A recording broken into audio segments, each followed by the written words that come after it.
Guys, we have some exciting news. The 40s Formula is going live on August 14th at the Green Collective at Funan Mall. We are going to dive deep into the science, myths, and struggles around sugar addiction.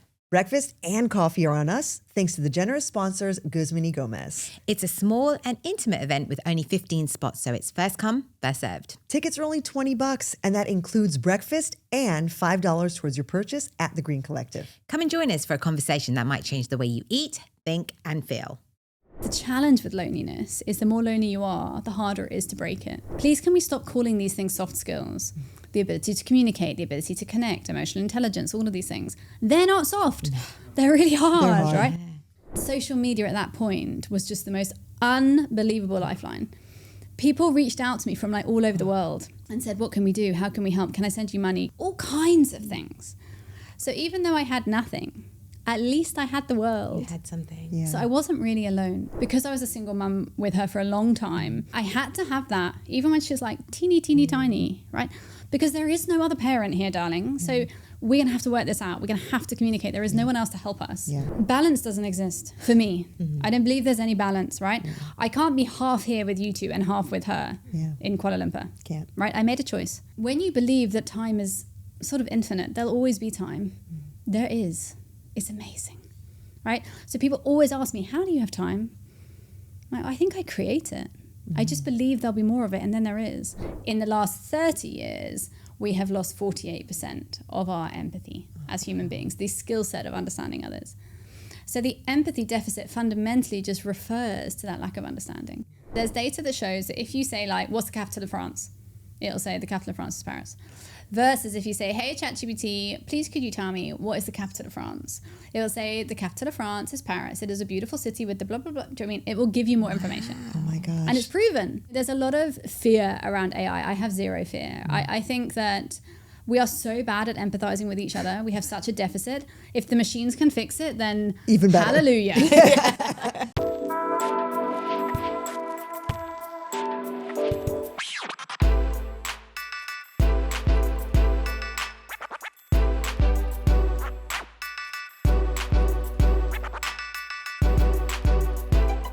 Hey, and welcome to the 40s Formula, your go-to place for insightful discussions on navigating the 40s and thriving in this transformative decade. We're your hosts, Jasmin and Amanda, two women that are passionate about exploring the challenges and adventures that come with turning 40 and what lies ahead.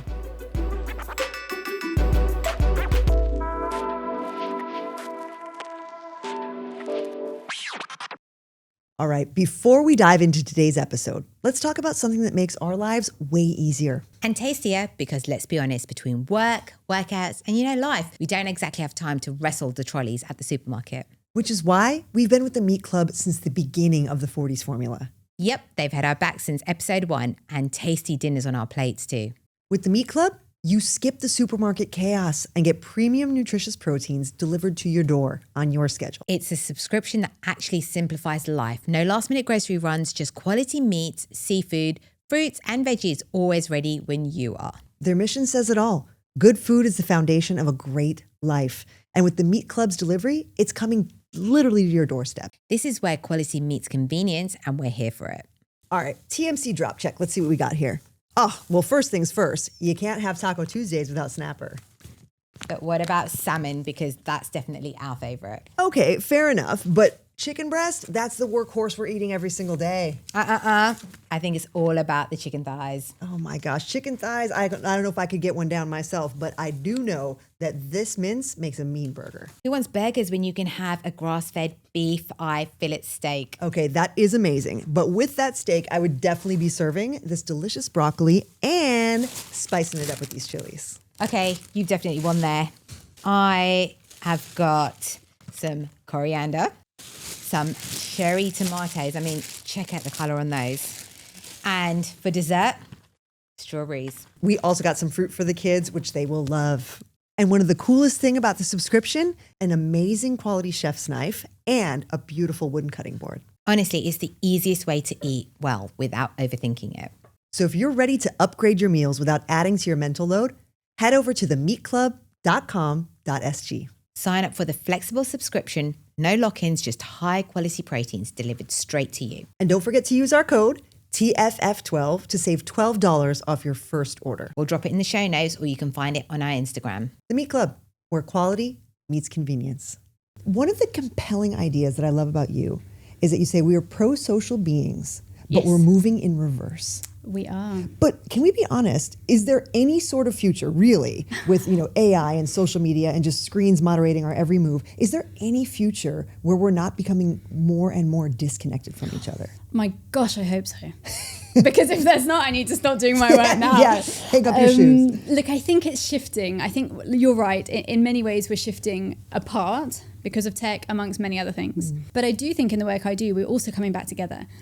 Because I started this work about 5 years ago with about 300 connections on LinkedIn. And it was just like me and an idea. And I would get up every day and post and hope that someone was listening. They weren't, right? But I would do it again tomorrow anyway.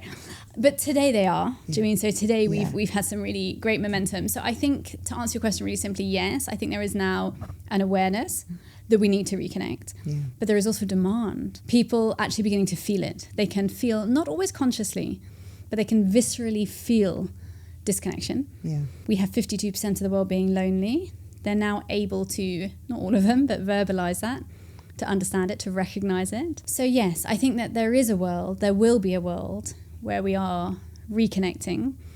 And you see it all the time. I actually watched a video on Singapore the other day about third spaces. Have you ladies heard about third spaces? No. Oh my gosh, you now need to go and Google. There's loads.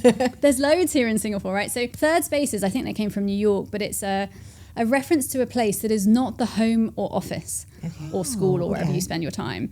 It's a third space where you go to reconnect. Oh, interesting. So for example, I saw there's one here in Singapore, which is a woman who has a laundrette, so a laundry store. But she decided to create community within her laundry store.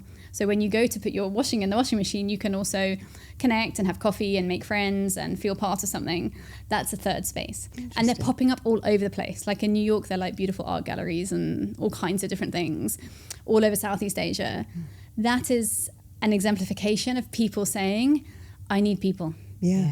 Right? I need community. We want this. I want to feel connected. Yeah. So I think the future's bright. So talk to me though about how we seek out places like that, right? So again, you just introduced a new term to us. Yeah. Like how would I, as just your average layperson, find these places for connection? I think on the whole, people find it from within their communities. And I think that's why we see, for example, things like podcasting, women's group, community groups, all these things just growing and growing and growing. In the last 2 years, so many people have asked me, Mimi, when are you starting a community like for us? And I'm like, not today, guys, right? But I always say to them, well, what do you want from me? Like, help me understand what it is you're asking from me. And they all just say, well, we just want to be with you and other people, right? We just want to be. People just want to be with other people. So people are finding these spaces by searching probably people like me in wherever they are, right? Often they get it wrong. And then they try somewhere else. That is the people that are finding the community. The people that aren't are the ones that are staying at home and doing nothing about it. Because the challenge with loneliness is the more lonely you are, the harder it is to break it. Your confidence goes down, your energy goes down, your immune system goes down, and then it's very hard to break it. Yeah. So I think people are searching for it, and hopefully they're finding it in their communities as well. Amanda, can we talk about how clean Guzmini Gomez's food is? Like truly clean, not the it has lettuce so it's healthy kind of clean. Oh, totally. GYG is on another level. There's no preservatives, no artificial colors, no weird additives. It is just proper, real food. I read that they went through 21 versions of their corn chips before they found the one. Now that's commitment. And they fly in their avocados and tomatoes daily from Australia to Singapore. That is the level of commitment I want in my food. You can taste it, whether it's the burritos, the bowls, or those Chipotle seasoned fries. You just feel good after eating it. And it's really why my entire family keeps going back. Clean is the new healthy, and GYG has been leading that charge since day one. They've literally reinvented fast food. Who says it has to be dodgy and deep fried? Not on GYG's watch. What about personality types? Now, let's say someone is an introvert and the idea of going out to meet someone, to connect with someone, that might feel really daunting. And like how do you And obviously having that connection is important. So how do people who are, afraid to go out there and meet new people, how can they foster connections? Look, I'm not going to sugarcoat it. It's not easy. No. Right? That's why, so often in my talks and stuff, I say, please can we stop calling these things soft skills? The ability to communicate, the ability to connect, emotional intelligence, all of these things. They're not soft. They're really hard, right?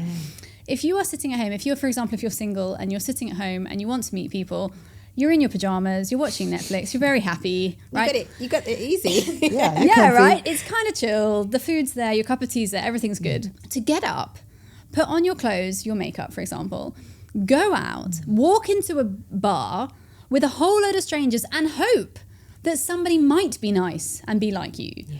It takes a lot of confidence. Yeah. And imagine if that bra was off. It's like putting that bra back on. Yeah, well, there you go, right? Now, first of all, me putting a bra on is the first challenge, but yes. So I think that, we need to stop making it seem simple, because that's not fair. Yeah. It's not fair to say to someone, just do it. Yeah. What do you mean just do it? Yeah. If I just could, I would have. Yeah.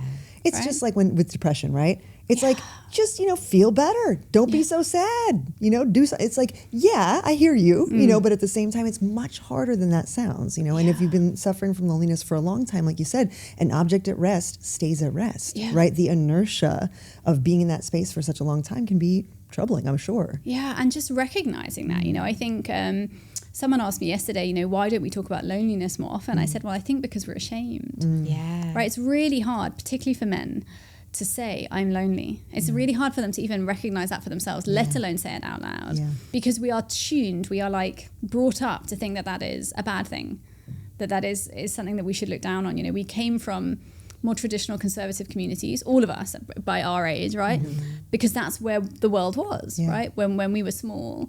So we grew up in a world where being alone was frowned upon. You were supposed to grow up and get married and look after the family and all those things. So as I said, especially for men, middle-aged men, to actually say, do you know what, I'm really successful, but I'm really lonely, is really tough. And it must be harder as well if you do have a family and yet you're not connected. And then that makes it even harder, because how can you be lonely? Yeah. You've got a wife, you've got kids.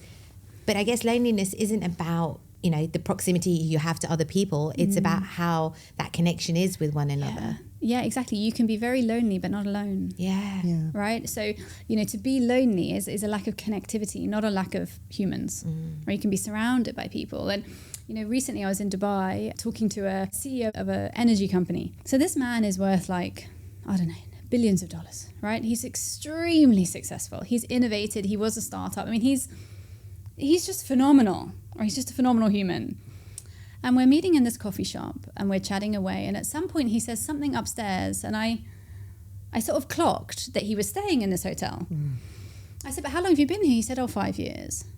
In the hotel? Living in a hotel? That's what I wanted to respond. I obviously couldn't do that face. No. So but that's what I was saying inside, And I said, okay, so you've lived here for 5 years. He says, yeah, I came for a few months and I've stayed for 5 years. Wow. We carry on the conversation, and then a little bit later he says to me, the thing is, Mimi, I don't have a friend in Dubai. Wow. I was like, what do you mean you don't have a friend in 5 years? Oh. Right? So I'm sure he dates, and he's trying to rebuild his own sort of romantic life and all those types of things. But to live in a hotel for 5 years and be able to say, I don't have a single friend. All I have is my work. Right, so then where you start the story and you say you had this amazingly successful man worth billions of dollars, really innovating. But yet on the other side, right, what does he not have? Yeah. Well, he doesn't have community, he doesn't have connection, he doesn't have belonging, he's eating alone every night. So where is success really? I don't know, but it's a big question. Yeah. Well, and that plays in beautifully to one of the questions I wanted to ask you about longevity. Yes. Right? So I should say I represent the College of Lifestyle Medicine, where there's 6 pillars of lifestyle medicine, one of which is positive social connection. And everyone always kind of laughs that one off, right? Because it's like, okay, exercise, right? Nutrition, like the big ones, avoiding risky substances, and positive social connections.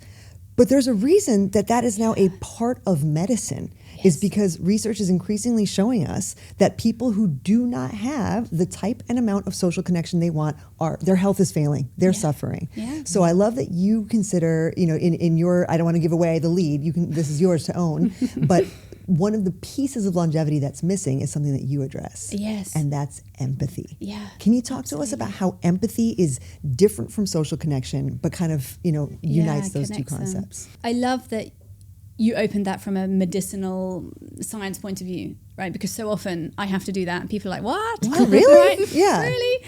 But yes, I mean, absolutely, just to kind of give that foundation. So you're absolutely right. Of course, you're right that being connected to each other is not just about, having fun or, having someone to go to the cinema with. It's about our survival. Yeah. Because we are pro-social species. So we do better when we are together, which is why things like the pandemic was so tough emotionally and mentally for us, right? We're not meant to be alone. We really do very badly alone. But it comes from our survival. If you think back to us being kind of cavemen and women in tribes in, I don't know, a field somewhere, right? If the tribe segregated out, if it disconnected, they died. Yeah, they're vulnerable. Right? They couldn't survive. They had to be together, right, in order to survive. So actually, we talk a lot about survival of the fittest. It's not actually true. It's actually survival of the connected, right? Yeah. When you are together, you're able to survive. So we know that subconsciously, but as you said, because of modern day life, people shrug it off. They don't really believe it. Yet we know that when you're connected, you statistically live eight years longer than somebody who is disconnected. So that's the core of why I love your intro, right? Yeah. Empathy is the ability to understand people. It's to perspective take. This is not a soft skill, right? This is not about being nice or compassionate or kind. Please be kind. but, PSA, be kind. Yes, please be kind. But that's not what we're talking about, right? What we're talking about is perspective taking. It's a skill set. It's built into the prefrontal cortex. It exists in us as humans to be able to connect. Because if you don't understand people, how can you connect with them? Yeah. It's similar to when you're a boss or a leader in the workplace. How can you include people if you don't know how they want to be included? Right? With our children, how can we help them grow if we don't know how they want to grow or need to grow? So empathy is at the core of all relationships, actually, whether it's work or romantic or social, which is why I wrote actually my third book all around why it is that without empathy, all of those other critical parts, diet and movement and exercise, all of those things, they're not enough if you're, like this gentleman I was talking about earlier, super fit, eating well, lives a great life all alone. It's not enough. So 8 years, girl. I mean, that's echoing back in my brain. I mean, there are things that you could do that are actively bad that don't take 8 years off your life. Yeah. Do you know what I mean? Yeah. That's huge. Yeah. And when you said perspective taking, that was so interesting to me because empathy, I guess, the way that you just described it, it's the golden rule, is it not? Yeah, treat others the way that you'd like to treat yourself in a way. And it's like, we've forgotten how to do that. Yeah. Because we hide behind these kind of moderated forms of communication, right? Okay, let's give a pro-social media vote here. Because I'm actually a pro-social media person. You may have noticed if you follow my social media. I love the storytelling potential in social media. I love that I can connect with people that I have not seen in 30 years on social media. So I actually really like what social media plays in my life. It doesn't take away from the type and quality of social connections that I want. How do you see social media being used for better or for worse? Look, it's a question I get asked all the time. I don't think that social media is any type of evil. I think that people on social media can create any type of evil, right? Fair. Or just bad behavior. I mean, social media is a concept, it's a platform, FYI, that we built. That humans built, right? And now we blame it like it built itself. Like, it's social media. Guys, you built that, right? So I think the first thing is it's a platform. It's full of people. It's full of humans doing what humans do, which unfortunately is things like exclusion and bullying and isolation and all of those things. But it's not like we don't see that in real life, right? So social media can amplify it for sure, right? It can put it on a global platform. But I feel exactly like you, Amanda, that it's, for me personally, it's always been a force for good for me, right? And I think for many others, we were talking about introverts earlier. Many introverts find their connection, find their ability to thrive and grow on social media because it gives them a platform to do things they felt they never could. Yeah. So I think whether it's for me professionally, I mean, this empathy vision that I have, I would never have met you if it weren't for social media. Which I would be very true. Sitting in my condo somewhere alone, right? Yeah, with your 300 LinkedIn connections. Yes, which luckily a few more today. But yes, but also I think, if I think back a few years ago, I moved to Sri Lanka, and that's a whole other story. But I moved to Sri Lanka in 2021. When in my infinite wisdom at the time, I thought that COVID was probably over. And in fact, Sri Lanka was in a time at that point when it was succeeding very well through the pandemic. Long story short, but it was not over, for sure. Yeah. And I ended up being with my little girl. I was a single mum. We were isolated in the south of the island, literally in the jungle. Like, she's 7 now, but she remembers that she was 4. She remembers it as the jungle house. It literally was like a jungle house. We were very alone. We had no money because we were homebound because of the local laws. I had never been there before. So I had no cash because I'd not been able to go to an ATM since I'd landed. We ran out of food, like literally like Survivor style. I had like a bag of rice. Anyway, the point of the story is it was incredibly difficult, right? There was moments in that house, that jungle house, when I was like, what on earth am I doing, right? I had come from like life in Dubai, surrounded by like open malls and 5-star restaurants. Yeah. And now here I was like on a rice paddy, surrounded by nothing but like mosquitoes and ants and my 4-year-old all alone with no rice. And social media at that point was just the most unbelievable lifeline. People reached out to me from like all over the world and said, what can we do? How can we help? Can I send you money? Can I all kinds of things. So even though I had nothing, at least I had the world. You had something. Yeah. So I wasn't really alone. It's not real. I'm not saying we should only have online relationships with our friends, right? But it can be a force for good. And I just don't think we tell those stories enough. Yeah, I think you're right. You're right. It's somehow become the cultural trope that like social media is bad. Yeah. Like unequivocally is bad, is disconnecting us, right? There's no way that it could possibly do the opposite. So I'm glad to hear you say that. But it does. You know how many amazing people I meet online? Yeah. Amazing women, often women, right? From all over Asia and the Gulf, who find me and ask me things. And, you know, then we make friends. And then years later, I meet them in like far-flung places around the world. But I would never know these people if it weren't for those platforms. I think there's plenty of challenges, right? I think there's a lot of fake and a lot of inauthentic and a lot of expectations that we're never going to meet. But I also think that's good. So maybe, I guess like with all things in life, right? There's pros and cons. Yeah, like you said, the future might be bright. Yes. I want to ask you a question about how do you have empathy with kids? Oh my God. I was literally going to ask you. Yeah, like seriously. I've got 3 boys and sometimes, I can tell you, I am not empathetic. Yeah. Or it's hard to harness the empathy, it's shall like we say, trying from the deepest depths of my well. How can someone who is a parent, potentially working, potentially in their 40s, maybe even going through menopause, how can they bring out that empathy when everything else seems to be drowning them? It's tough, especially if you've got 3 boys. How old are they? A 9-year-old and 7-year-old twins. Oh my God, you've got twins. And then that just like was icing on cake. Wowzers. And then obviously I had to go and get a boy dog. So, you know. Just to you know, blend it all in. First of all, again, like the point earlier about going out is really hard, right? So I think it's worth us as mums recognizing that it's really hard. Right, actually, parenting is just really hard generally. Super hard. And you keep waiting for it to get like easier, and then I don't feel like it ever does. I mean, I'm way too. My kids are way too little to even make that assessment at this point. Could it be easier? But I'm thinking it's not going to get that much easier. The empathy part comes from a huge amount of patience, to be honest, and quite a lot of intention. Yeah. So of course I try very hard with my daughter, and I preach this every day. So I'm super conscious of it. Right, when she's being choose your words carefully, mum. When she's being complex to handle, she's a girl, she is extremely astute emotionally, right? You should have seen how long it took me to get to Singapore today, like 3 days. I'm not joking. 3 days of discussion. Why? Okay, but you're going to the stage, why? What is, you know, we have to have like really, I think that's one thing that maybe you don't have with boys, right? That like deep dive into every decision. I feel like I'm leaving for 3 days, they're like, bye, Mom. See you later. So I think, you know, you have to be very intentional about it. For me as a mum, I have a set of sentences that I learned that I can use with her. They're all questions. They're all open-ended. I often have to breathe through them, right? I get that. Let me ask you again. I think you have to slow down. Yeah. I think that in so many areas of our life, especially as working mums, that slowing down is the key to speeding up. Right? If we keep running, we're just going to keep missing everything, and the stress is too much, and our bodies can't take it, and neither can our brains. So you have to slow down. But I also think we have to be honest with them. When my little girl, Umi, when she's being really complex for me to understand, and I'm finding it really hard to empathize with her, I tell her. Yeah. Right? I literally say to her, Ooms, I really don't understand what you want from me right now. Can we she knows. I say, can we reframe this? She knows all these big words. Yeah. Can we reframe this? the other day I said to her, what's the context? And my friend was like, how does she know what context is? I was like, I don't know, but she does. Right?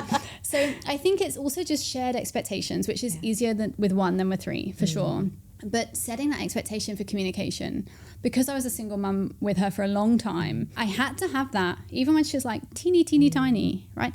Because there is no other parent here, darling. So we're going to have to work this out. We're going to have to communicate. There is no one else to help us. Yeah. I think it takes time, it takes patience, and it takes recognition of how hard it is. There's definitely moments, especially in the car when I'm driving and she just does not stop talking, right?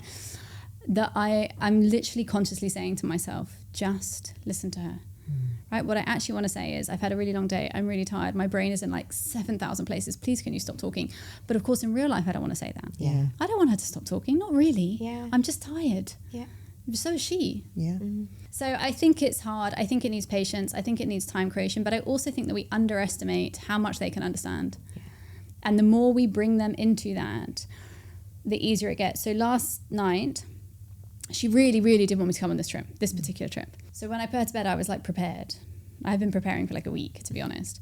I knew we were going to have like an extremely long discussion. And I had also worked out how I had to handle her so that she didn't end up just in tears, you know, until 10 p.m. at night, right? There had to be some boundaries. And at one point she said to me, Mummy, I'm really sorry for being emotional. I know how hard this is for you. Wow. And I was like, oh, you're amazing. Anyway, back to the topic, right?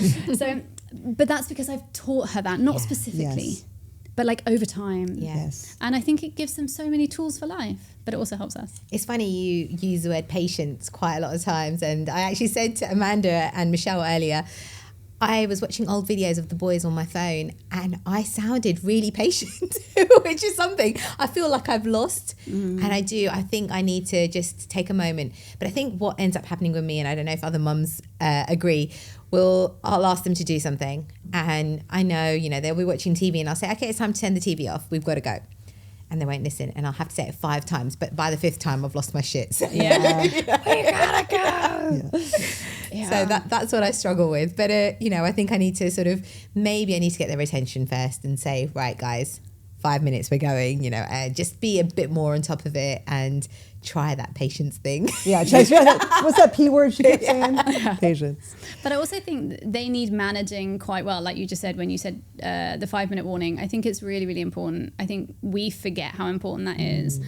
That their lives until like 15 are just grown-ups telling them what to do practically every minute that they are awake. Wow. You know what? I never saw it like that, but that makes... Can you imagine how exhausted we'd be? Yeah. If I spent just the next hour, Jasmin, telling you, can you move that? Can you do that? Can you put your shoes on? Can you get... Within like 20 minutes, you'd be like, this woman is really annoying. Yeah, get off my back, Mimi. All right. So I think we have to also just understand for them that there is a lot of people telling them a lot of things a lot of the time. Yeah. And when they're not listening, sometimes I'm not sure it's that they're not listening. I just think they're stimulated is such like a cliche word, but just there's a lot going on for them. And I agree with you that you sometimes need to just say, hey, I'm just telling you, this is coming. Yeah. And the other thing I do with my daughter is if they don't listen and you're like, it's the 5th time, turn the TV off. I say to her when the TV's off, how do you think I feel? And she knows to the T. I mean, she can tell me perfectly how I feel. Right? So that also helps because next time when I get frustrated, so she's asked me, she's very grown up, Mummy, when you're angry with me, please don't shout. Just tell me you're angry and I will fix it. Wow. I can't always do it. Right? Sometimes you shout like, turn the TV off. Yeah. But now I am more able, I did it this weekend, to say, hey, I'm really frustrated, Umi. You need to listen to me because otherwise I'm going to shout and you've asked me not to. She's like, tick, tick, tick, tick. Okay. Yeah, that's amazing. Because that makes her take ownership of it. Like, you're right. I did say that. I asked you to do that. You're doing the thing I asked you. Maybe I can relent a little bit, right? Or maybe I can. They can do it. Tune in. We think they can't, but they can. I think boys it's slightly different, but they can do it. Yeah. They just need. Yeah. So I've got this thing where they know we have to leave home by 8 a.m. if we're going to school, and if we are not in the car with the seatbelts on by 8 a.m., we're not listening to Harry Potter or Percy Jackson in the car. No, we're going to listen to the Huberman Lab podcast. And so they are getting ready to jump in the car, have their seatbelts on, and driving off because they definitely don't want to be listening Punishment to by metabolic podcast. No, you should make it worse. Be like, you're going to listen to Mummy's podcast. I would. Get I ready. so would. They actually do want to, but it's the F words. Oh yeah, I forgot about our yeah. explicit. Yeah, we are an Yeah. explicit content podcast. By the way. I think I told you that. Well, so Jasmine, struggles obviously with the patience thing with her kids, and I'm not saying I don't. P.S. But I think where I struggle the most because of all the different hats that I wear is the focus. Yeah, it's I hard. struggle to be present. I really try to live by the mantra, be where your feet are, because of all the different things that I have to do in a love given that. day. Yeah. So it's Yeah. like if I'm in this podcast studio, this is all we're doing, right? How do you manage that? Because you are a single parent. You travel extensively. You have a multifaceted job and career. Like, how do you stay present? So I think I've never heard that phrase before. Be where your feet Be where are. your feet I are. love that. That's all. I try. But conceptually, I do the same. Yeah. The great thing is I'm no longer a single parent. So I have a partner, and we've been together now for about 4 years. So it has changed my life. Having been a single mum for a long time, whether I could do this now, as much as I do it with no other parent in my life, I think it'd be very challenging because he is like my greatest supporter and he helps me a huge amount. But even so, I travel a lot, and I agree with you. I talk about this quite a lot online as well, that I think where I find my peace is that balance doesn't exist for me. I don't believe there's any balance, right?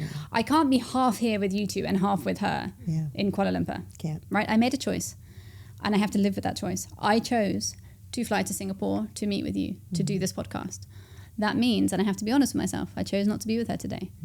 Right, that hurts. It makes me a bit sad saying it, right? But I did, right? I have to be honest with myself. I made that choice. Did I do it because it's my work? Of course, there's a million reasons functionally, but I still made that choice. Yeah. So I think the first thing for presence is for me to be at peace with that. Yeah.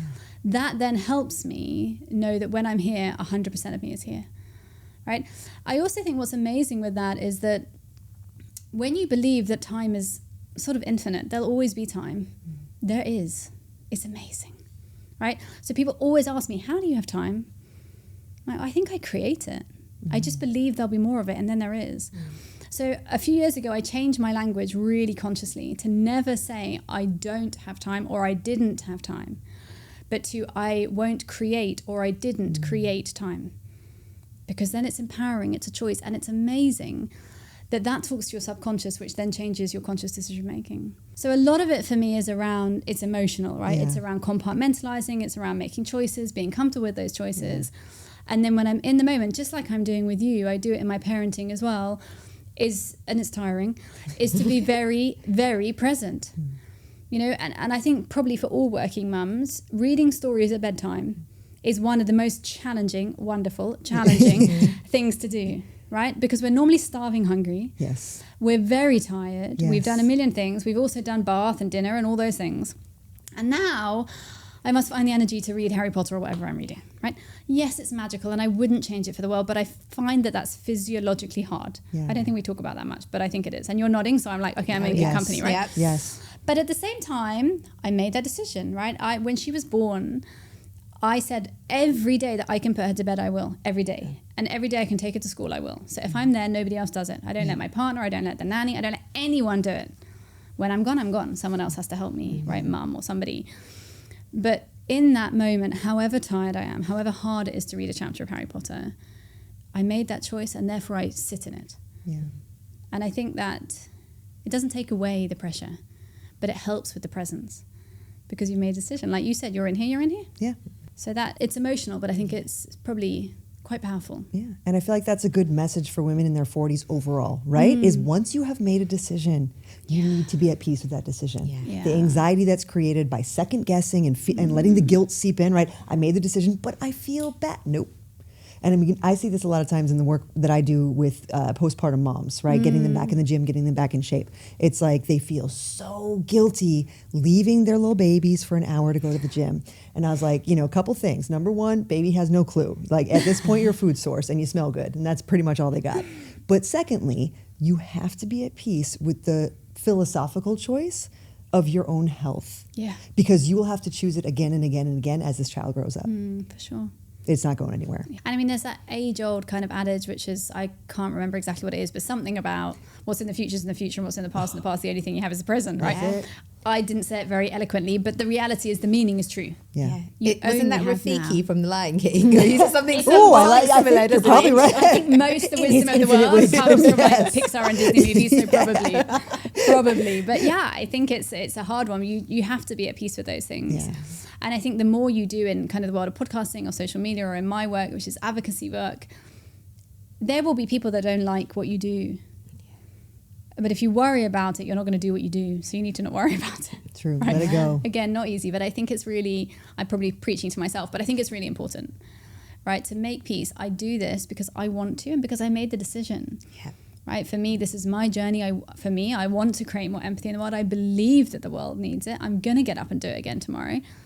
If that person doesn't like it, well, hopefully there's two more that do. Yeah. Right? Yeah. But you're right. If we sit in that confusion of what if, should I not, maybe, you're going to go mad. Yeah. And you're not going to make any progress. Also Yeah. true. You're stuck. You're stuck, right? Yeah. So, Well, you mentioned about the work that you do with empathy being so important, and we absolutely agree. I mean, your books, again, I can't say that we read all of them, but I did read the But you Goodreads will, summary, right? so You will, yeah, I was like, that's I'll as read good the as gold. introduction, Yeah. And in Softening the Edge, you talk about something called the empathy deficit, and you're Yeah. using it there in relation to corporations, right? Yeah. But I would love to know, first of all, what is the empathy deficit, and is this a concept that applies as broadly to corporations as it does to interpersonal relationships? yeah, absolutely. It's a human reality.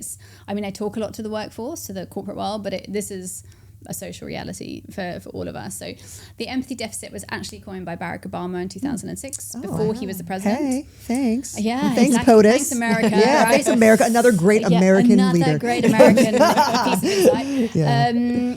So he stood up in 2006 and he was addressing an audience and he said, I know I should talk about my federal deficit today, but I think we should talk about an empathy deficit, right?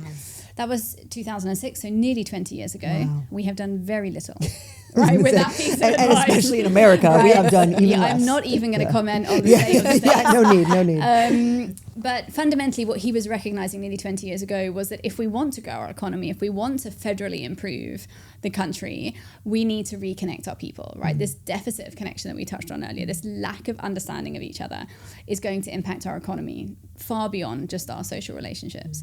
But as I said, we did nothing with it, right? Nearly 20 years has gone by. In the last 30 years, we have lost 48% of our empathy as human beings, the skill set of understanding others. So the empathy deficit fundamentally just refers to that lack of understanding. It's a deficit of me being able to understand your perspective. Understand that what we're seeing in the studio right now is the same thing, but we're seeing it differently. That we could go through this conversation and I could love it and you could leave and say, oh, that was really hard work for me. I just didn't like her or I didn't agree with her, right? Same experience, but just different reality for all of us. So yeah, the empathy deficit is impacting all areas of our life. It ladders up to mental health crisis, 400 million people with depression, youth suicide. The second biggest killer of our youth is suicide. No longer vehicle accidents. Scary, isn't it, when you hear Terrifying, when you actually. hear Children, that? children saying, do you These know are what? kids. You guys don't get me. I would literally rather die than grow up in this world. God. Right? And it's huge. And we talk about it, probably not enough, but we talk about it, but there's very little being done to solve the problems. Right? We talked about parenting, this ability for people to be able to understand their teenagers, or at least recognize that I can't understand them, but I'm going to try. Yeah. So yeah, it's a real social struggle for our world. And you just mentioned something I think is really interesting, which is like, I'm not going to understand them, but I'm going to try. I feel like people are not trying anymore. Right? They're just like, because of, again, back to social media and its negative sides, right? Your algorithms that are feeding you exactly what you want to see in the echo chamber that you believe in. We are less and less able to say, hey, I actually want to understand you. Do you find that? Yeah, we're less and less able because we're not teaching people to do it, you know? So even if we go back to kids, we tell our children to listen, right? Listen to me, listen to mummy, listen to auntie, whoever. But we don't teach them to listen. Right, and it is a teachable skill. So you're right. I think people are less and less aware of it and less taught because we travel so much, not just us as expats, but just social structure, right? Urbanization, people moving out of rural areas. As humans, we grew up. I mean, I spoke earlier about cavemen and women, but if you fast forward a couple of 100,000 years, but then we're in towns and villages, right? Still, we grew up in our town and in wherever you grew up, America somewhere. at that time, we lived in the village. We married people in the village. We got married there. We worked there. We had our babies in the village. The children went to the school and the teachers were from our village. And then the cycle continued. So we had community, right? We had shared knowledge. Yeah. I didn't need to inquire about my neighbor really that much because I knew, because we all know he's this and he's a bit grumpy and he likes this and he doesn't like that, right? Everybody knew there was shared social currency. But of course, today, there is no shared social currency because nobody even knows their neighbors, right? So then it becomes... That's so true. Well, I don't know I don't think Do I you? have to be I mean, I honest. say hello when I see them, but I don't know their names. No, I don't Isn't either. that mad, right? It's crazy when you think about it. I knew, obviously, my neighbours growing up. Yeah. I knew the Yeah, people who same. lived next door to us. So now know. And they weren't connected. Like my house is literally sandwiched in with their house. We share a wall, you know. So, and I still don't know their names. You're right. Yeah. I do know my neighbors, but especially the ones that are right next to me. But you know, it's not actually because of me. She went out of her way to know me, and I was so grateful. Wow. Like at Christmas, she brought me a pie. She's American. She brought me a pie, like a whole pie. Yeah. And she'd bought it, not made it, which actually in this context I thought was even more special because she'd actually spent her money to go and buy me this pie and come on Christmas and get like that old-fashioned like neighbor thing. Yeah. Yes. I was like, this is amazing. I told everyone. Was Yeah, it- my was neighbor it an brought me apple a pie. Yeah. No, it was apple. It was an apple pie. I love it. But how amazing, right? That small moment. I didn't post on social, but I could have. Yeah. Right? It was that powerful, that moment where she stepped into my world. And it was a risk for her because I could have not been home. I could have been rude or, you know, any of those things. But she went out of her way. She took that social risk to say, I think my neighbor would appreciate this. And she did it. And it's so unheard of now. Yeah. I was going to say, so are you finding that people, you know, like using ChatGPT and they're just typing out things, you know, like do this for me, do that for me. Is that then translating in real life? Because I read this article where somebody actually wrote that we're becoming less human because of the way we talk to AI to get information. Yeah. So then we, you know, we might go to a restaurant and we'll just say, I want this. Is there any pleases? Are there any thank yous? Yeah. Like How are you today? Yes. Yeah, by the way. I try. Like I try to say, hi, please can I have this? Thank you, you know, appreciate it. But it's difficult because you start talking in a way where it's just like, this is what I want. Commands. Yeah, exactly. That's what I was. Commands, Yes. I think, again, these are social skills, so they take practice. So when I hear that question, I think if you lived a very isolated life and only spoke to ChatGPT, then I think it's probably quite likely that could happen. But I would like to believe that we are, and we are capable of compartmentalizing. Having said that, on the other side of things, slightly different answer, but similar thought. What the research shows is that when you are polite to ChatGPT, you get more value from it. It's funny, I've started putting pleases and thank yous Do in you there really? now. I've started. Yeah. Because after I read that article, I'll say something and I'll say, please. Right? But the research shows that the results are better. Right? So interesting. yeah, so they are. So there's data that shows that if you say like, what's the capital of France? It'll say the capital of France is Paris. Versus if you say, hey ChatGPT, please could you tell me what is the capital of France? It'll say the capital of France is Paris. It is a beautiful city with the blah blah blah. Do you know what I mean? It will give you more information. Oh my gosh. And it's proven. So 2 years ago, I love this story. 2 years ago, at Christmas, ChatGPT started to fail. And like the whole of, I don't know, Silicon Valley was trying to work out like what's wrong with this bot, right? Why it's just, there's a bug, something's happening, we can't get the responses from it.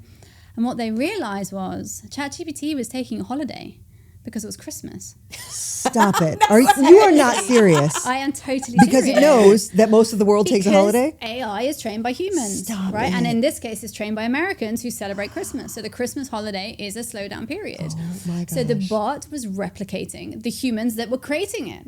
Right. Wow. And so That it is literally crazy. was slowing down over the holidays. So I think, there's a lot of fear around AI. I have zero fear. I think that we are so bad at empathizing with each other. We have such a deficit. If the machines can fix it, then Even better. hallelujah.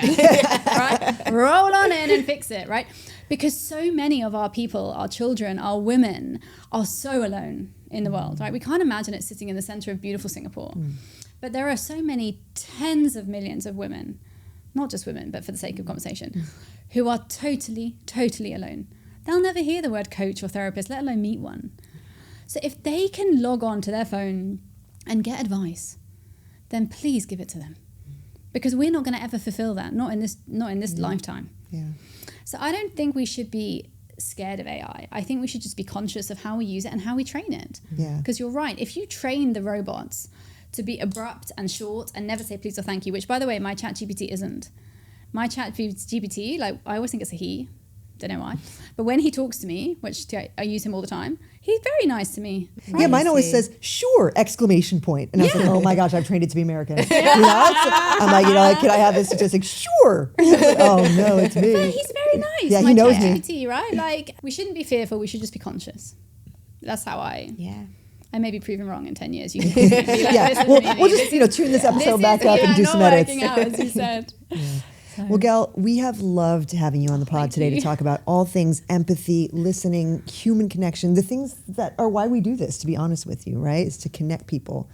The last question is the one that we ask all of our guests and what's really central to what we do, which is, what is your 40s formula?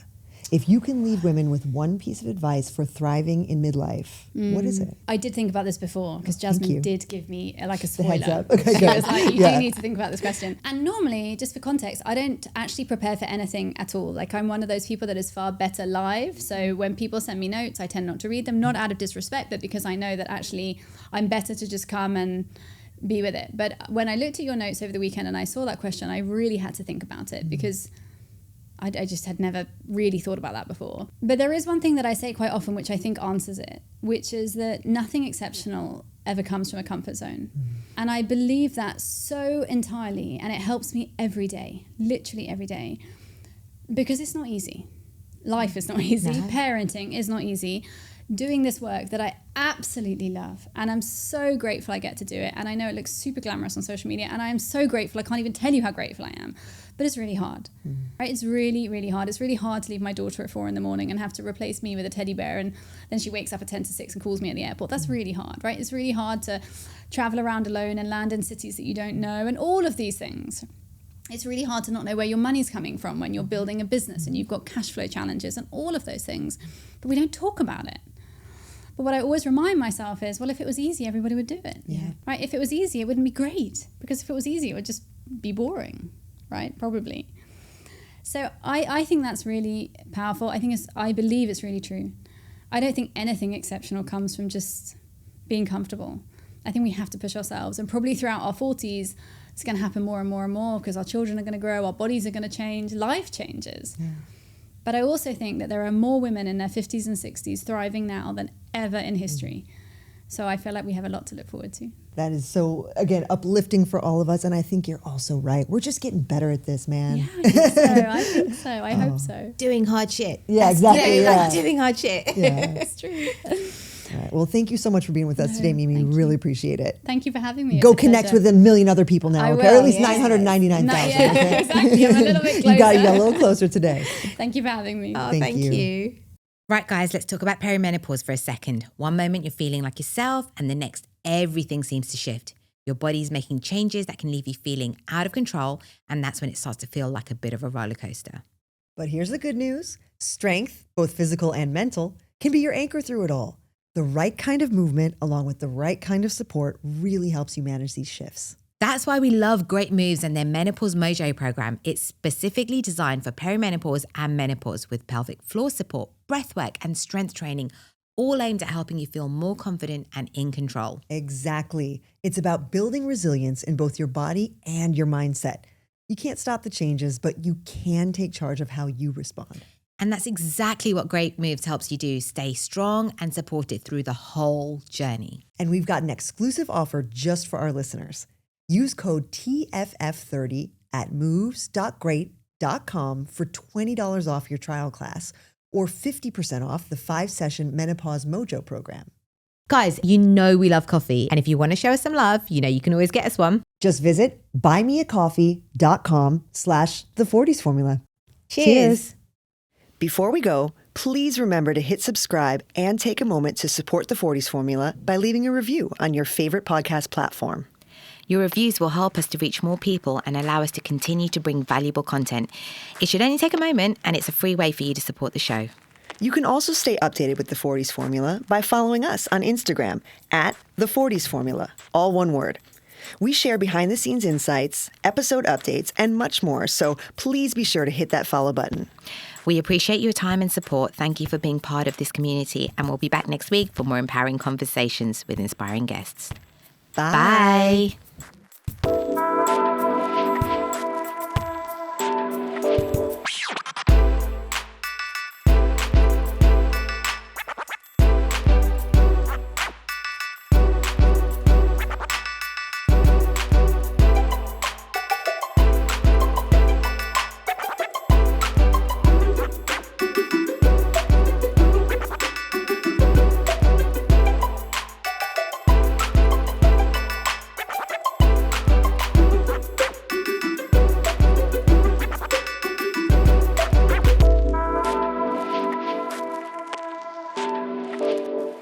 And how long have you been here? 13 years. Oh my gosh. Yeah, And while. Yeah, 10 only. Abby. Only. Even though you're more Singaporean. Yeah, but I'm pretty Singaporean. Yeah. I married a Singaporean. My kids are all Singaporean. Okay. So, yeah, so I'm a lifer, as it were. Oh, I'm envious of you. I would love to be a lifer in Singapore. It is pretty great. Yeah. Would you come down this way then? Or I have lived here. Oh, okay. I lived here for a couple of years. I messaged my partner who he also lived here for 5 years. Oh, okay. And I just said that, we don't want to live here. It's just too expensive. Yeah. Yeah. Right, Come we live in on. KL. We get literally 80% of Singapore for 1/7 of the price. Yeah. It doesn't make sense, but there's like a subconscious joy in this city that every time I land, it comes back. that is what you want. You want those like happy memories to every time you come here, you feel that. I feel it. Yeah. I really do. So I miss it, but I come enough for work. You get your little Singapore taste. Yes, I get to taste, and then I go and buy, nasi lemak for $1 instead of 10. Yes. Well, and again, if you talk to any Malaysians, right, they're like, it's obviously better in Malaysia anyway, yes. right? So it's $1 and it's 10 times better. Yes, right? obviously. So obviously, I love it, Gal.